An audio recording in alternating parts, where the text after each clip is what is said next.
How was the crowd? The crowd was awesome. Everyone was like interacting. Yeah, they wasn't used to like, I guess, they know I was gonna bring in dances and everything. So I was like, oh, we got dances. So that was so you showed up and you showed out.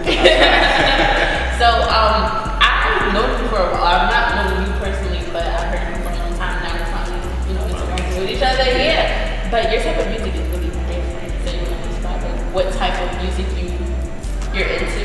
Well, growing up, I grew up in a household with so many different types of music. My mom and dad are from Africa. Nice. Okay. Yeah, so they grew up on different like country to any given day we had like Celine Dion and Tupac. It was just such a big eclectic type sound. So on that level, it was like a lot of different sounds coming from each music. Growing up, I was influenced by Usher, Brandy, the way that they would do runs and riffs and perform on stage. That's dope. Yeah, and then I grew up in church too. Both my parents were pastors, so the gospel. Do it without us. The gospel, in fact, is really a big part of how I attack my music. I still try to do R&B, but in the gospel type way with the harmonies, with the riffs. Absolutely. So would you call yourself more so a singer, or you're not a rapper definitely, but or would you just consider yourself an artist where you're very versatile and you can touch many other things? I think singing is what I love, so I would definitely get the title of singer. I feel like a lot of times, especially nowadays, people don't want to put labels on themselves because they're afraid to be boxed in. But for me, I am an R&B singer, and I love R&B. That's what I love. That's what I sing. So that's definitely what I am. So you basically say you're having a musically inclined family, which I kind of figure. Honestly, I was like, I feel like you have a musically inclined family because of the type of music that you do. You have to know a lot. Thank you. So how long have you been singing for? I've been singing since I was 2. Actually, my mom said, for whatever reason, she had me in like a Winnie the Pooh like onesie as like a kid. And she directed the choir in church. She was also a singer herself, and so when she would be directing the choir, I would like run as like a toddler into the choir and be like, yeah. So she was like, oh, you gonna sing? So, yeah. Like that boy gonna sing that. Yeah. So ever since you were 2, you started building and building and building. When did you know you wanted to like take your craft seriously as an R&B singer? Taking my craft seriously, I would say probably last year when I would first release my single, Come Together. And I saw the response to that, just putting out the song and hearing all the different responses, and then it got to like 16,000 on YouTube, and that's when I was like, oh, okay, got something. But as far as performing, I mean, when I was 12, I did Apollo when I won Kids Star Tomorrow, so that was like a big thing to like come from Maryland, come all the way up here and be able to do that. So that was. So you're not from here? I'm originally from Maryland. A lot of people think I'm from Brooklyn. Yeah, I think you're like from this way. But this is like a second home for me. So right. I've been here for about 3 years now. It's definitely something I rep. So the buzz that you're getting out here, have you gotten out there too? Yeah, it's been crazy. The buzz actually started here and then translated back home, which was really dope.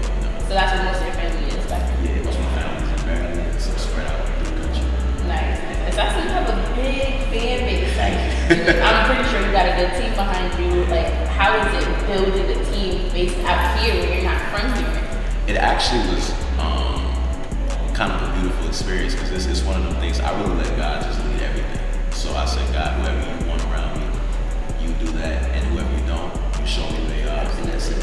So once he did that, it really just, people just started coming from the woodwork. Just, like I met my manager, Fred, who's on Sound Entertainment, and we just been working ever since November, and just been building the buzz when I dropped Thinking About You in June. The response was so crazy. Like, we got like 100,000 a month, and people was just telling me it was another song, and they wanted a video.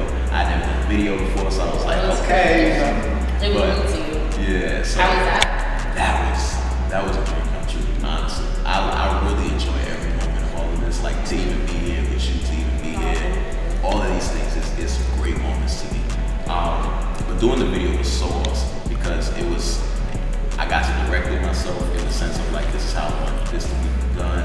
How, from the hair to everything, I'm really big on perfection. Yeah, what, how we do it. But I also let everyone on the team have a say because, as a collective, I respect everybody and I want everybody's opinions to be Now, was there like an audition process, like to be in the video? You had dancers, everything was definitely perfect. So did you have to like really stick and stern about everything that happened that day?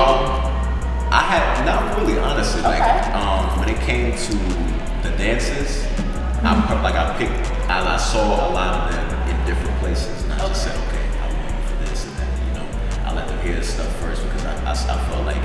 hear the stuff, you know, I'll let that speak for itself. And if they want to, then they can.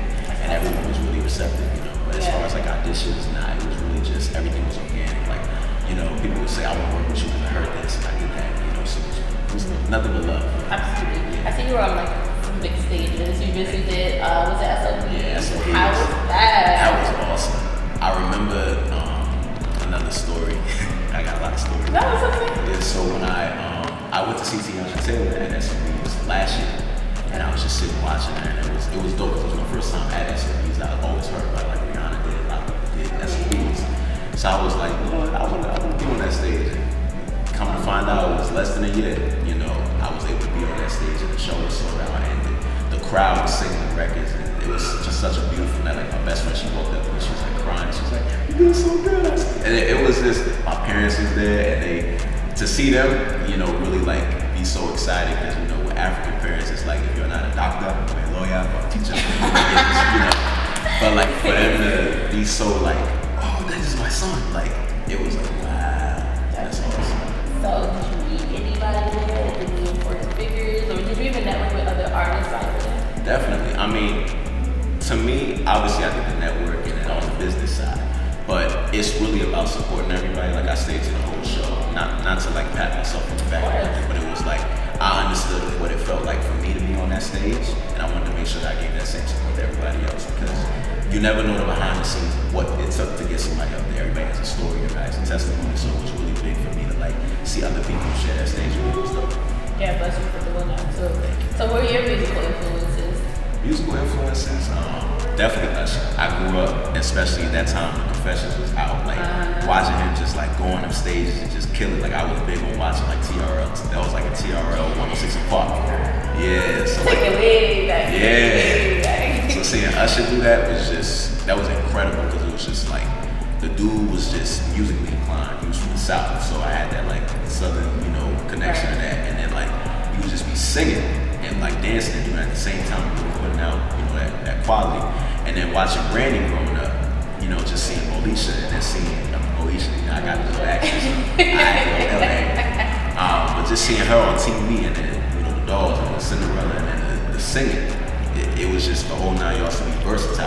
That really taught me like I have to touch all angles, you know, and you never really know what is gonna touch people, but if you put your all into it, it's gonna touch somebody. So it's one of those things that I learned from all of them, because to this day, you know, if you mention Confessions, you know, that's I think Usher said that was his favorite album, and you can see why, because it was so honest, it was so raw. So I really try to do like that with my EP Rise, to really make it, you know, raw and honest, and really tell stories that I feel like about my life. Because I feel like if I make music, if I'm not living it, I'm not singing. That's just it. So what is like a day in the studio to be like? Some people like be quiet, some people like bottles, some people like girls. Like what is it for you in the session? A day in the studio for me is pretty funny. My manager can definitely tell you. The day when I recorded Rise, I'm somebody like, if you give me a beat, I'll do a whole project in a day. That's just how I do, because I don't like to be constrained to be like, today we're working on this, today we're working on that. So I wrote Rise in like 15 minutes, and then I went to the studio that day and just did the whole record that day. It was like a 4-hour session. And I like for the lights to be off. That's like a big thing with me, because then you really just focus on the music and the singing. You don't gotta worry about nobody looking at you, stuff like that. Yeah. So that was really how the studio session went. But I love positive energy, you know. That's really it. But I usually keep positive people around me anyway, so I don't gotta worry about that. So when you're in the studio, like, there's a team with you there, or is it just you? Yeah, I mean, that day was just one of my homies, and then my manager, and then the producer. But on a regular day, it would probably just be me and my manager, just chilling, and maybe like some of his family. That's really it. Okay. I'm happy to know that your family support you, definitely know, because I have a lot of friends that are like Ireland and things like that. It's very, very, very hard. Yeah, you have to be a doctor. Yeah, but your parents are very involved, right? In what you do, so they come to your shows. Yeah, they literally drove from Maryland the day before. So you're the only one that lives out here? I'm the only. Yeah, my sister lives upstate, so every once in a while we get to see each other. But I'm the only one that's in the city, you know. How is that? I love it. New York is like my home. It really is my home. Like I say I became a man in here, because like when you come to a whole city, you're out of that mentality of like, okay, I can just call my mom or something happens, because my dad something. It's just like, nah, I gotta make myself, really. So it was really a beautiful experience, and it really got me really even deeper in my spirituality, because you really didn't have to trust God and say like, I'm in this big place, you know, but you made this place. So at the end of the day, I really don't worry about that. Do you get inspired when you go to New York? I know when I go there, I get inspired by artwork. Oh yeah, I get inspired by anything. I can see somebody like a couple days ago, actually, I was on the subway and he was just doing some dancing, and I was just like, yo, that inspired me. I was like, put you on video, and then like, you know, it's stuff like that. Like, I get inspired by artwork. I get inspired just by people talking. Like, I'm a people watcher too, so like somebody just talking and having a conversation, I'd be like, oh, I'm gonna do a song about that. Like, you know, that's it. You don't make it awkward though, like, you know. Nah, I'm not like that. I do a little like something like that, you know. Look away. Yeah. So you're working, you're moving. What can we expect to, you know, see from you in the future? Maybe a couple weeks, something months, next year. A couple weeks, I'm doing a video for my next single, Pleasure. Okay. The response has been crazy on Spotify with that one, so I just feel like that's really the record we're gonna move to next. So in a couple weeks, you should be expecting a video.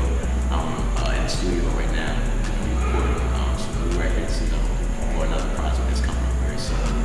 Just a lot of dope performances, you know. It's really a blessing to like be able to perform these places, like, you know, especially with the response I think about you, because number one, just the response itself is great, and then like the radio stations that I've been playing at, some of the places I've never been to, like played at Georgia's, played here, so man, that's like this place I've never been to, like they show me that type of love, so yeah, it's definitely. That's really dope. Thank you for spending a little time with me. Thank you for having me. Of course. You know, I always tell you that. That's right. So to shout out your Instagram so everybody can know where to follow you. If you want to follow me on Instagram, it's JayTRussell.music. The link is in the bio for the EP Rise, available on Apple, Tidal, Spotify, all of that stuff. So. Thank you guys for tuning in.